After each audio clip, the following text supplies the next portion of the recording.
25 मई को हमने ये समझा था कि हम एक पुरअमन एहतजाज कर रहे हैं और हमें ये इजाजत देंगे, जैसे हमने इनको धरने करने की इजाजत दी, हमने कभी नहीं रोका।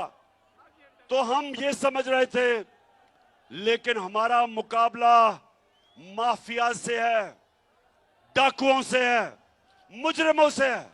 इन्होंने हमारे ऊपर तशद्दुद किया, हमारी फैमिलीज थी, इन्होंने उनके ऊपर टेयर गैस शेलिंग की।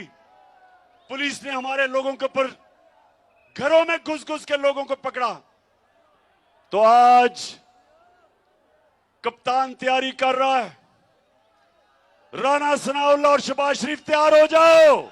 जो अब मैं तैयारी कर रहा हूं, आपको अब मैं जिस तरह कहता हूं, मुझे तो पता है आपने क्या करना है, मुझे तो आपके प्लान का पता है, लेकिन आपको मेरे प्लान का नहीं पता। जो अब तैयारी हो रही है, इंशाल्लाह मैं आपके सामने पेशन गोई कर रहा हूं। पहले ये जो मैं तैयारी कर रहा हूं,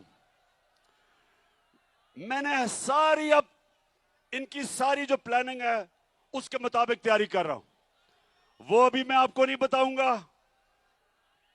मैं पहले अपनी तैयारी कर रहा हूं और फिर एकदम कॉल दूंगा।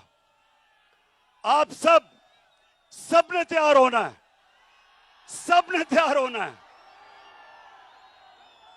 और इंशाअल्लाह अपने मुल्क को हम हकीकी तौर पे आजाद करेंगे। और तब जब कानून की बालादस्ती कायम होगी, जब कानून की हुक्मरानी होगी, जब अदल और इंसाफ होगा, इंशाअल्लाह तब ये पाकिस्तान जो कायदे आजम ने पाकिस्तान का जद्दोजहद की थी और इल्लामा इकबाल ने ख्वाब देखा था, इंशाअल्लाह उस पाकिस्तान की तरफ हमारा तब सफर शुरू होगा जब इस मुल्क में अदल और इंसाफ का निजाम लेके आएंगे, जिस पे जो निजाम मेरे नबी सल्लल्लाहु अलैहि वसल्लम ने मदीना की रियासत में कायम किया था। पहले इंसाफ आता है, फिर खुशहाली आती है। खुशहाली इंसाफ के बगैर नहीं आती। और अगर चोरों को आप मुल्क के ऊपर बैठा दें तो वो मुल्क तबाही की तरफ जाता है।